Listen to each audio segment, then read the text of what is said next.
Honda has decided to take its Accord up market, the idea being to give you something more premium and more exclusive than your Vauxhall Insignias and Ford Mondeos, only for slightly less money than your BMW 3 Series and your Audi A4s. Visually, the Accord has the looks to mix it with the German big boys, with bold creases in the bodywork and a distinctive set of headlamps.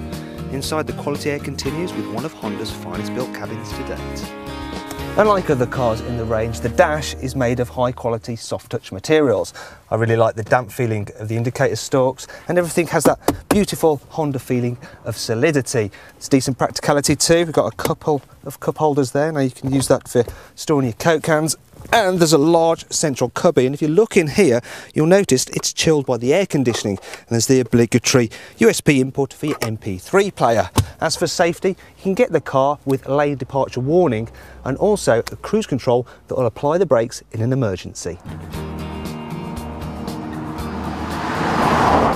So then, what is the Accord like to drive? Well, I think the best way to sum it up is relaxing. The 2.2 litre diesel in this car is effortless. The 6-speed manual gearbox is one of the best in the business. The seats are extremely comfortable. The driving position is spot on, and all-round visibility is perfect.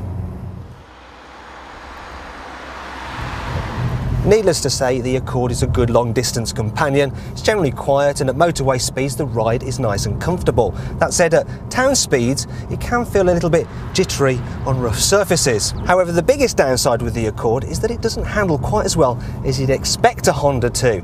It's not as much fun as a Mondeo, and it's certainly nowhere near as sporty as something like a BMW 3 Series. And while I'm having a moan, I have to say, these buttons on the centre console are so confusing that I just don't suggest you use them at all while you're driving.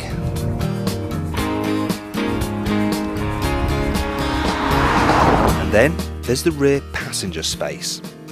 I'm not going to claim that the Accord is tiny in the back, because it's not. However, it's not as big as something like a Toyota Avensis. Also, I think that the passenger footwell here is a little bit cramped. And then there's the boot. It's not exactly small, but the capacity is still around 100 litres less than the VW Passats. The biggest problem with the Accord, however, is its price, because it is more expensive than its more mainstream European rivals. That said, it does hold its value pretty well come resale time. Like I said at the beginning, it is more exclusive than your average family car.